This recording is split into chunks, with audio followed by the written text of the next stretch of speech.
Good evening and thank you for joining us. Hong Kong's inaugural Youth Development Summit was held today. Chief Executive John Lee hopes young people can obtain a global perspective and a positive mindset.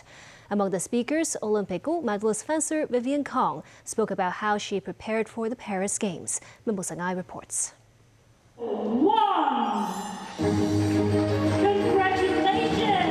Hong Kong's first Youth Development Summit was launched at the Convention and Exhibition Centre in Wan Chai. In his opening speech, Chief Executive John Lee said Hong Kong is a place where young people can unleash their talents. Young people are our greatest asset. Our vision is to foster a new generation of youth equipped with a global perspective, aspiring and positive mindset, and affection for our country and city. Hong Kong is well placed in connecting the mainland with both traditional and emerging markets around the globe. The development potential of Hong Kong and every young person who joins us here is unlimited. Chief Secretary for Administration Eric Chan, meanwhile, said mental health is important for youngsters. We have strengthened our medical education, social collaborations, professional disciplinary teams have been established to help promptly identify students with mental health needs. The government said more than 2,400 people aged between 12 and 39 registered for the summit. Among them, almost 500 were from overseas places like Singapore, Laos, and Saudi Arabia. Secretary for Home and Youth Affairs Alex Mark said the number of participants exceeded government expectations. She hopes the summit and similar events can be held again. We hope that this kind of meaningful events can carry on, and we definitely hope that we can get the support from every sectors of the society and also other parts of the world to join us together to organize more meaningful events for young people. The sessions in the afternoon invited speakers from different sectors to share their experiences, such as the Olympic fencing gold medalist Vivian Kong. Miss Vivian Kong! Kong, who spoke about positive thinking for young people in the summit, mentioned how she had handled her stress before the Olympics. Leading up to the Olympics, I was really nervous, but every time I was nervous, I would turn and channel all that energy into training. So the more nervous I got, the more training I did. And that gave me the confidence to be like, okay, I'm doing everything I can to fence the best that I can at the Olympics, and that I shouldn't be scared. When I was down, I thought it was really embarrassing, and I thought this wasn't me, I can do so much better, I'm better than this, and then I won, yay. News 9, TVB News. 3 more Hong Kong Olympians returned to the city from the Paris Games this morning. They were vaulter Shek Wai-hong and table tennis athletes Wang Chunting and Du Hoi-Kem, a former Olympic bronze medal winner. Third-time Olympian Shek Wai-hong represented Hong Kong team in the men's vault event.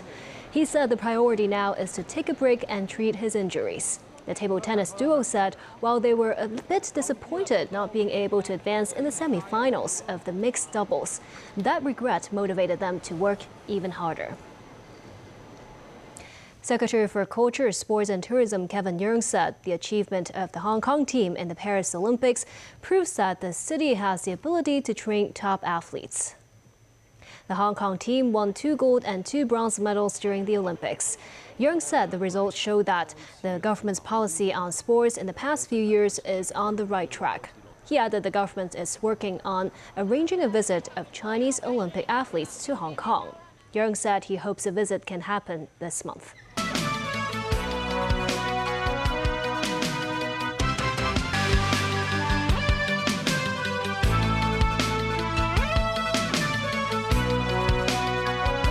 Police said more than 45,000 crimes were recorded in the first half of the year. That marked an uptake of over 2,300 cases, or 5.6% year-on-year. Police said while the growth rate of fraud cases slowed down, they still accounted for 3/4 of the total, involving more than $4.4 billion. Over 2,700 cases involved scammers. They pretended to work for online shopping platforms or telecoms companies to trick the victims into revealing their bank accounts details.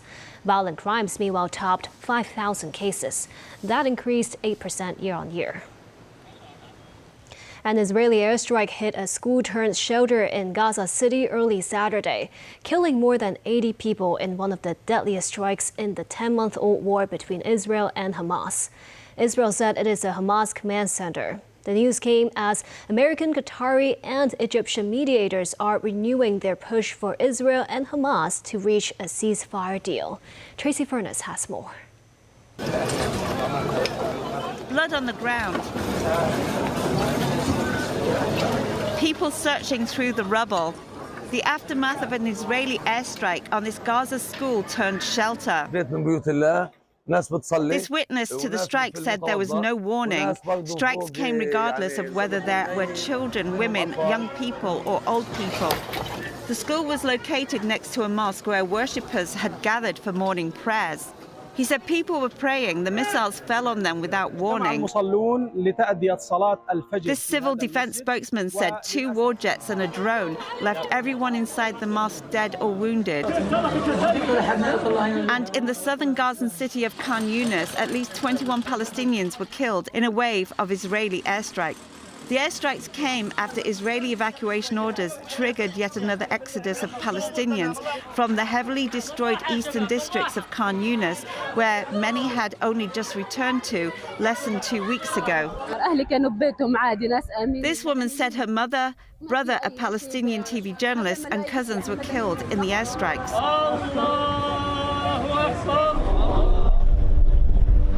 Meanwhile, American, Qatari and Egyptian mediators renewed their push for Israel and Hamas to reach a ceasefire deal.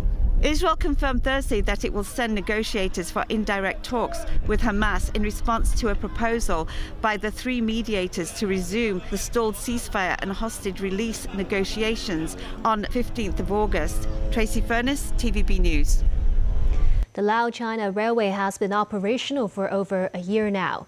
Ahead of connecting it with the Thailand-China rail network by 2030, Laos state-owned railway company has opened a new rail link to Thailand, enabling cross-border passenger service to commence since mid-July. Sakura Ip reports from Laos.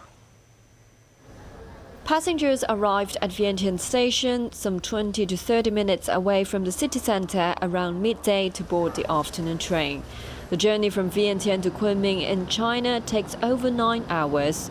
Since April last year, the Laos-China Railway has carried 5.94 million passengers, including 236,000 international travellers crossing the border.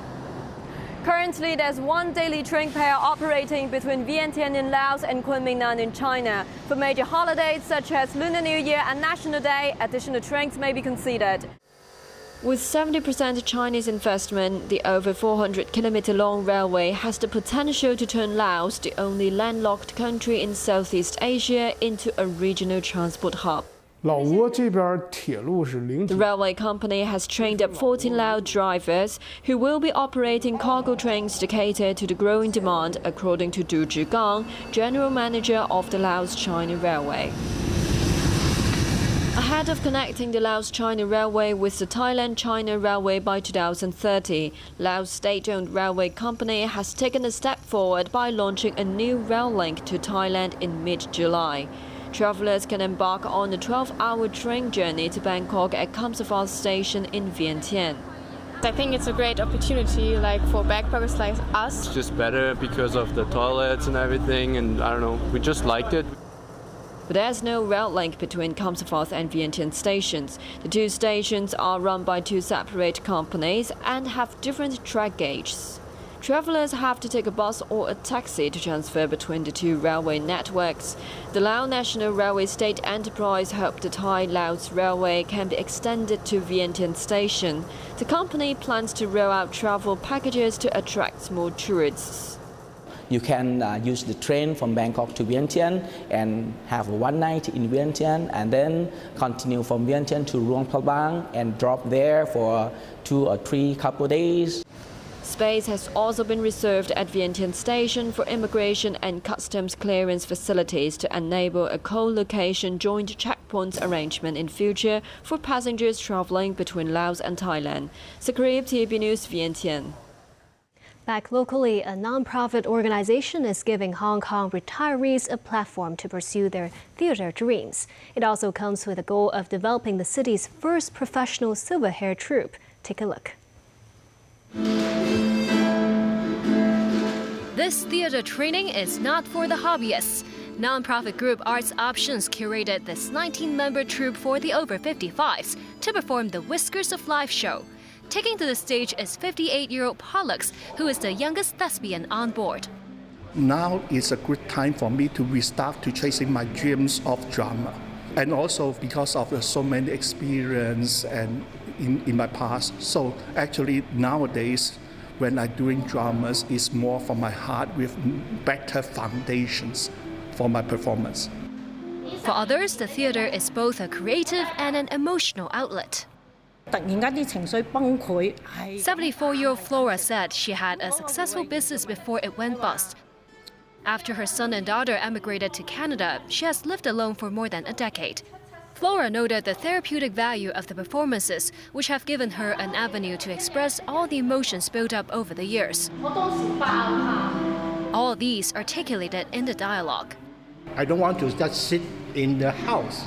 Drama is one kind of arts that I like, and I think that can be a communication channel between different generations. And even help retirees find their second career.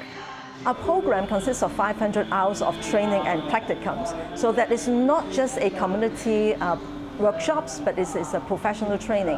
I would say the hours is almost equivalent to a high diploma. This Whispers of Life show also hopes to take senior actors' voice and life experiences on stage to let the world hear their story.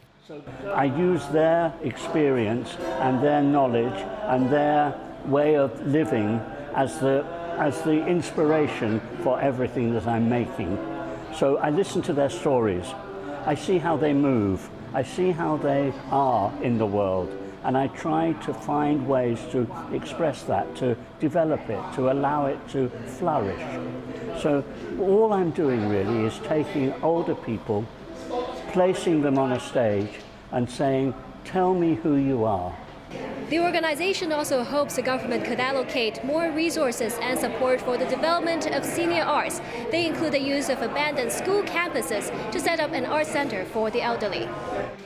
The show is part of the Hong Kong Creative Aging Arts Festival, which will present more than 30 shows in September and October. It features theater, dance, and music performances, as well as free exhibitions and workshops, performed and curated by over 100 seniors aged between 55 and 86. And that's the news. Thank you for watching.